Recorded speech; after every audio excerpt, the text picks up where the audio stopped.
Las Puertas Verdes, nuestra historia. Cuando Ambrosio Olmos fue propuesto como candidato a la gobernación de Córdoba, tenía 47 años y una cuantiosa fortuna que había amasado principalmente en la ciudad de Río Cuarto. Había nacido en el Valle de Punilla, en Dolores, en una familia de escasos recursos económicos. Se instaló en Achiras, comenzó con un almacén de frutos del país, luego se trasladó a la Río Cuarto, que pronto iba a ser declarada ciudad. Y acá se relacionó con los notables del pueblo, sobre todo. Se hizo amigo de Julio Argentino Roca, lo decíamos en el programa anterior, cuando Roca planeaba desde Río Cuarto la llamada Campaña al Desierto. Olmos desempeñó cargos públicos acá. Por ejemplo, en 1882 fue presidente de la municipalidad, que era una función equivalente a nuestro intendente actual. La habilidad de Ambrosio Olmos para el comercio y la cercanía con Roca le permitieron hacer una verdadera fortuna. 1886, estaba soltero, tenía enormes estancias donde, por ejemplo, criaba y mestizaba vacunos y ovinos, siempre con los últimos adelantos europeos. Y en ese particular momento de la vida de Ambrosio Olmos, Julio Argentino Roca, que estaba ya en el último tramo de su presidencia de la Nación, le pide a Olmos que se presente para gobernador por el Partido Autonomista Nacional, el PAN. Dicen que Ambrosio Olmos no tenía ninguna gana ni interés. Sin embargo, el compromiso con el zorro Roca le hizo aceptar. Aceptó, fue electo y en 1886 se sentó en el sillón de gobernador de la Docta. Para continuar con la historia, ahora hay que mentar a los hermanos Juárez-Celman. Precisamente Marcos Nicanor Juárez y Miguel Juárez-Celman eran nacidos en Río Cuarto, aunque luego se radicaron en la capital provincial. Miguel Juárez-Celman, que después iba a ser presidente, claro, resultó concuñado de Roca, porque ambos habían casado con dos hermanas cordobesas de apellido Funes. El otro hermano, Marcos Juárez, estaba muy enemistado con Roca, a pesar de que compartían, al menos en principio, ideología política y el Partido Autonomista Nacional. Cuando Ambrosio Olmos estaba ejerciendo la gobernación, Marcos Juárez era jefe, primero subjefe, luego jefe de policía, con poderes verdaderamente muy amplios. Era el hombre fuerte en Córdoba.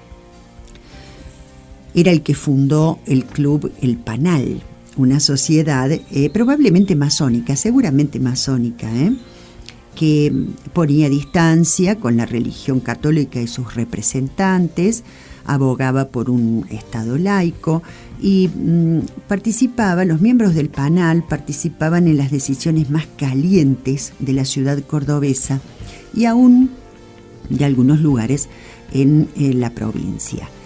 El Panal era, el edificio donde se reunían los miembros de este club. Había sido construido especialmente para ese fin. Se hacían unas fiestas y banquetes impresionantes, con el esplendor de los salones europeos. Pagaban trenes que se fletaban desde Buenos Aires para determinadas celebraciones que se hacían allí en ese edificio, que pasó por varias épocas y situaciones, quedó medio abandonado durante un tiempo. Ahora está restaurado en el centro de Córdoba y alberga actualmente al Museo Municipal de Mujeres. Bueno, ¿qué tuvo que ver el Panal con Ambrosio Olmos? Cuando Roca termina su presidencia, el juarismo coloca a Miguel Juárez-Celman, es decir, al concuñado, como presidente de la Nación. Entonces los hermanos, para ampliar su poder, buscan quedarse con la provincia de Córdoba. El tema es que estaba Olmos, ya había sido electo. Los hermanos no quisieron esperar a que Olmos terminara su mandato. El juarismo y el roquismo, nacidos al calor de una misma ideología, ahora rompían lanzas. Para peor para Olmos, Roca estaba de viaje por Europa.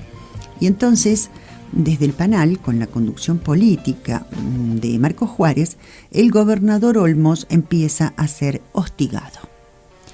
En esos 2 años, habían pasado 2 años, su gobierno no había sido malo, al contrario, se dedicó mucho a la obra pública y se dedicó a aquello que él conocía en carne propia, es decir, la producción, distribución y el comercio de bienes, sobre todo regionales.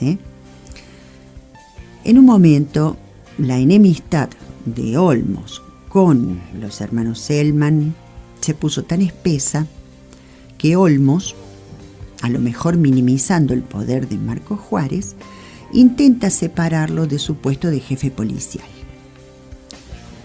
Cuando las papas quemaban también, Olmos dicta ordenanzas para eliminar los impuestos a la producción ganadera y a los frutos del país. Estas medidas le traen muchos problemas con su propia gente, ¿no? Con los propios en la legislatura. Y desde el Panal aprovechan y le inician un juicio político por mal desempeño de sus funciones. Finalmente, Ambrosio Olmos es destituido como gobernador. Dicen que tiene que escapar camuflado en un tren por temor a un atentado contra su vida. Así termina la incursión política de un riquísimo hacendado, y podríamos decir riocuartense. Se lo menciona como riocuartense porque la mayor parte del tiempo y todo su accionar en realidad transcurrió en Río Cuarto. Olmos queda tan malquistado y ofendido con la capital provincial que jura no regresar nunca. Efectivamente, no vuelve, sí vuelve a Río Cuarto, por cierto. Después de ser destituido, Olmos se va a París y ya cuando regresa a Río Cuarto y a la Argentina, lo hará casado con doña Adelia María Arilaos. Y para la historia riocuartense queda esa especie de agujero negro en esta época y proveniente de esta situación, quizá como consecuencia de ese ninguneo político, económico, hasta cultural que Río Cuarto sufrió en aquellos años, en aquella época desde la capital de la provincia, y que va a dar el origen al mote de imperio, que todavía perdura en la actualidad. Pero claro, esa es otra historia. Gracias a Esteban Dómina, historiador cordobés, y a la memoria de Carlos Mayor Ferrer y de Víctor Barrionuevo Imposti, con su historia de Río Cuarto.